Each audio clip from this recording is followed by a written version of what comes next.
I'm pretty sure you've seen a lot of videos out there about Nmap, but you haven't seen a tutorial like the one I'm going to give you. Hey, what's up guys? I hope you're doing fantastic. My name is Dan Duran, and today we're going to be talking about network scanning and Nmap. We're going to discover the foundation of reconnaissance and network scanning, and why is it used, who uses it, and how it is done.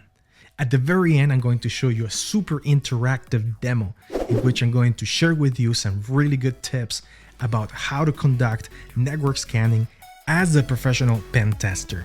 So get your coffee and let's get going.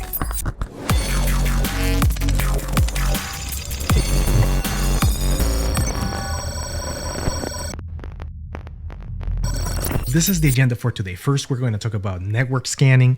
We're going to talk about common ports that you should be looking for when doing your scan.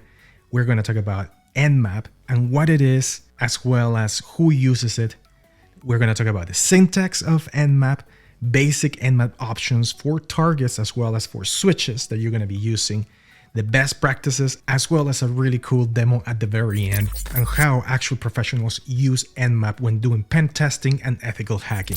These are the prerequisites. First, you have to have some sort of stable network connection, either through Wi-Fi or your Ethernet cable. You should be able to be connected to your network. You have to have access to a VM, either using VirtualBox or UTM for Mac, as well as Hyper-V for Windows 10 or Windows 11, and a Kali system, which I'm going to be doing the demo with. Network scanning is a technique used for identifying devices. That's right, devices such as laptops, computers, IoT such as smart TVs or cell phones, mobiles, Google Homes, printers that are connected to the network, anything that is on the network, either Wi-Fi or using your Ethernet. These devices all have IP addresses given by the DHCP, either static or dynamic. Devices also have a MAC address, which is like the serial number. They're unique to that particular device. IP addresses also have TCP or UDP ports, and the ports can go from 1 all the way to 65,535 ports. Each port must have one state. Either it is open, which means that it's listening, or it's closed, which means there's no service around the port. They could be filtered or controlled by the firewall in the case of whitelisting, for example, or unfiltered, which means that Nmap can really determine whether it is open or closed, but it knows that port is actually live. Ports also identify two things: operating systems such as Linux, Mac, or Windows, as well as services such as SSH server, an FTP, or an HTTP server, etc. This is a typical example from a results report for Nmap. We see here one host that is up, and that is IP address 192.168.0.3. It has two ports that are open, 22 and 80. Both are TCP, and both have services. In the case of 22, has an SSH server. In the case of port 80, it has an HTTP server. The MAC address for this device, as you can see, belongs to the TP-Link Technologies family, which means it's telling you right away that this is a router or a switch. Let's talk about the most common ports. These are the most common. Some of them are very insecure, some of them are secure depending on the service that you're running. Maybe the version of the service, like an OpenSSH, for example, is outdated. Some of these are completely insecure. So FTP port 21, 23, which is Telnet, 25, which is SMTP, 135, which is RPC, are very insecure ports. It is a really good idea to familiarize yourself and learn what these ports do and what kind of services those ports do, because that's going to be coming in very handy when you're doing your pen testing. And now let's talk about Nmap. Nmap is a powerful, very flexible, free network discovery tool. It checks for IP addresses, host names, it does port scanning, it discovers different services inside of those IP addresses, it does operating system detection, It does version detection. It uses a whole bunch of default scripts, or you can use your own script using the Nmap scripting engine. Nmap doesn't stop there. It also gives you more information on targets, including reverse DNS lookups, for example, or reverse DNS names, device types, and also MAC addresses. So who uses Nmap? Pen tester, ethical hackers, they all use Nmap. It's the most famous network scanning tool in the market. It is used for reconnaissance and info gathering when you want to build a topology about the network, as well as fingerprint all of the devices that you have. It is used for IT personnel when they're doing inventory control, for example, or they want to build a network topology.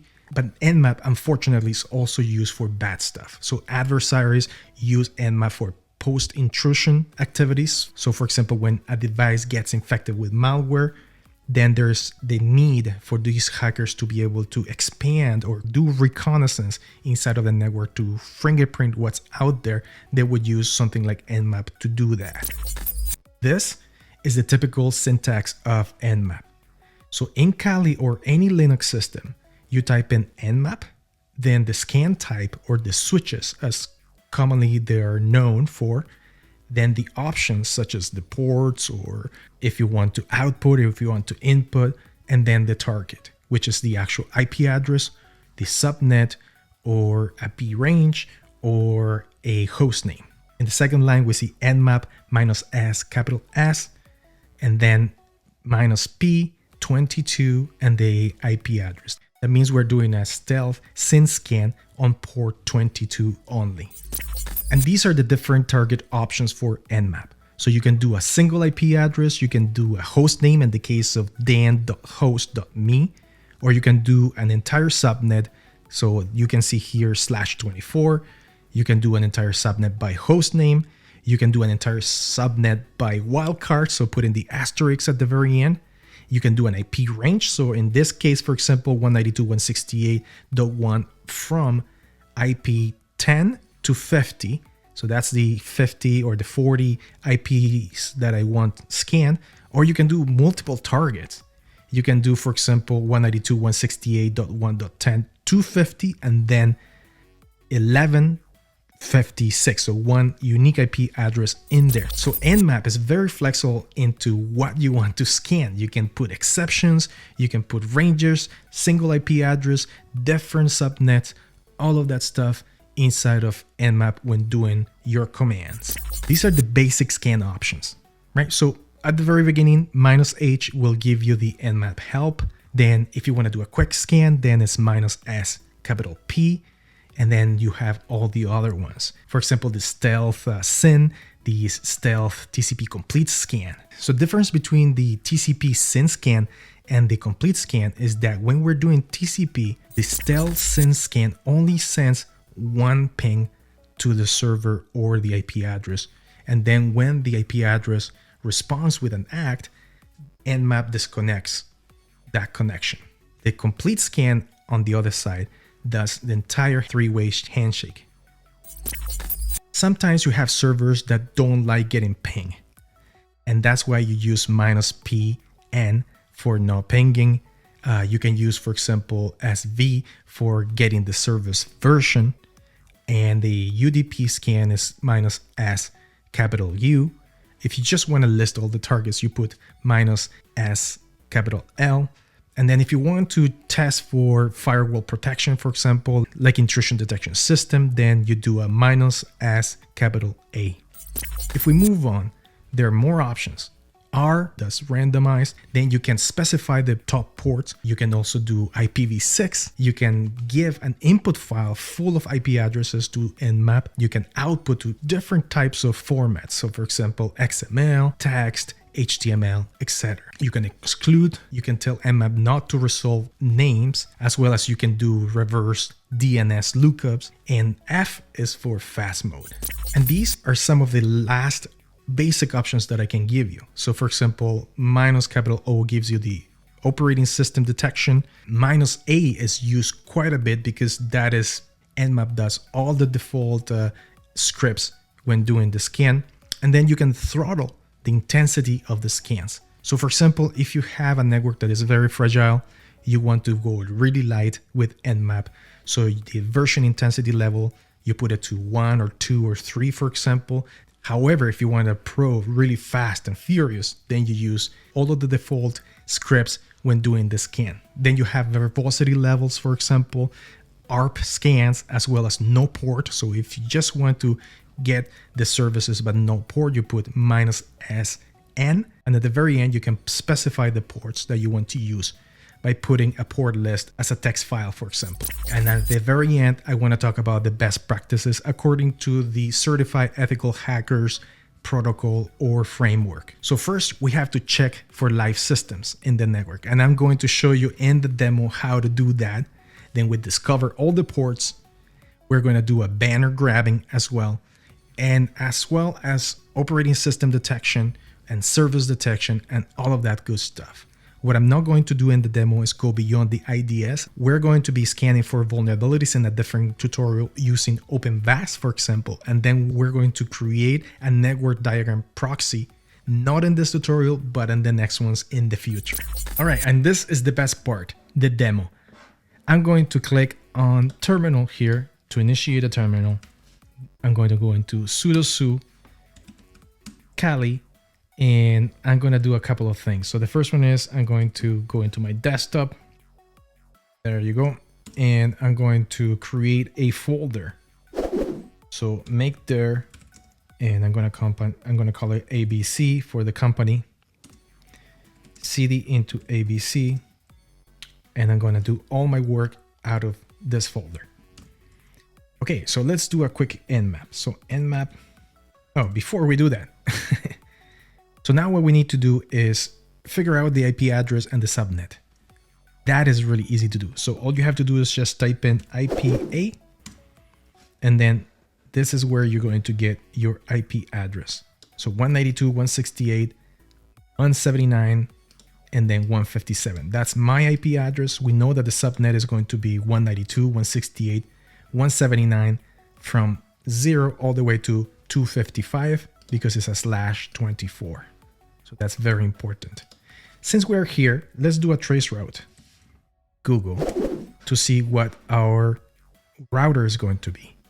So right before it goes from the internal IP address into the external IP address, we see here that this is the exit point.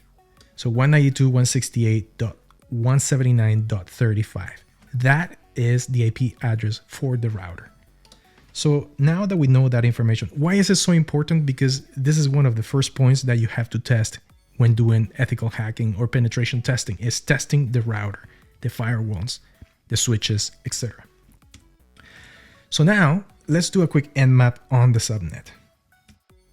And this is to be able to find live systems. That's what we want to do as per the framework. So -SP, just to see what hosts are up, 192.168.179. And then I'm going to put a dot and then the asterisk. So just a wildcard for the entire network and see what happens.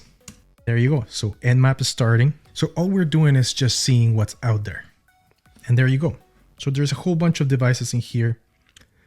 We see ubiquitous networks. We see Microsoft. We see Sonos, Google, and a whole bunch of other devices. Now here, I have a little cheat sheet that I think you're going to like. So let me power up another terminal, and I'm going to do a vertical terminal.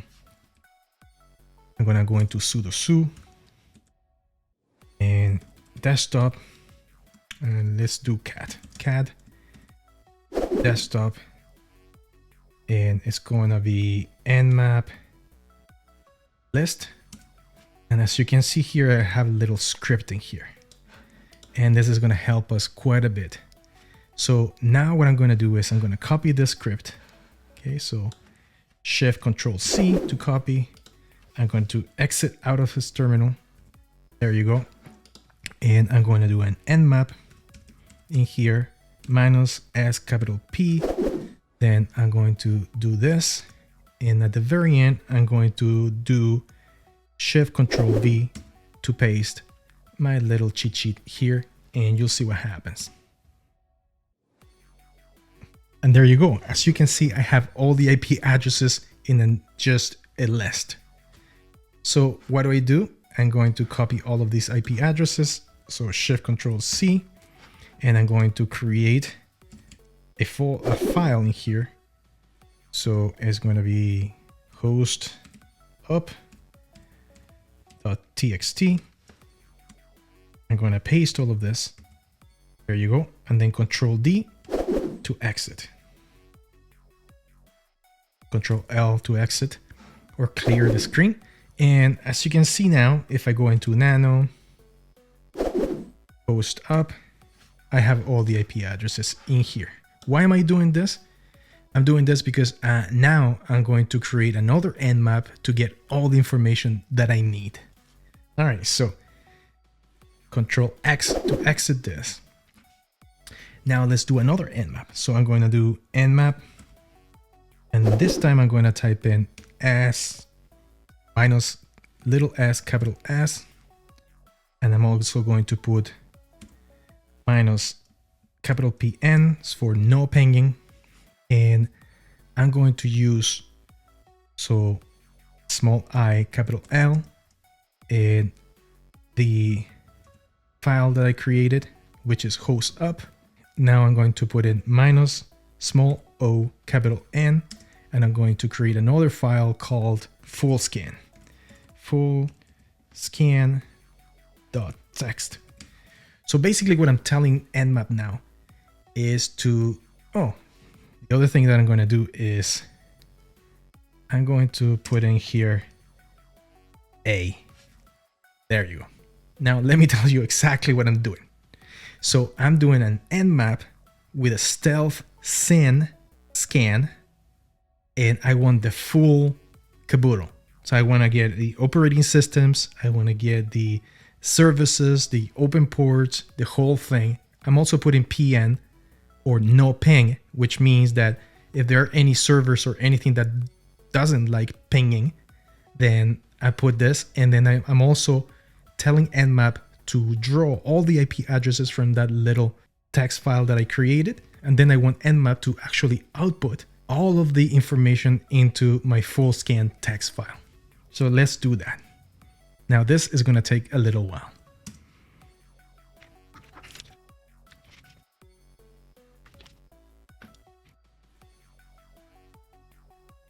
All right, it's done.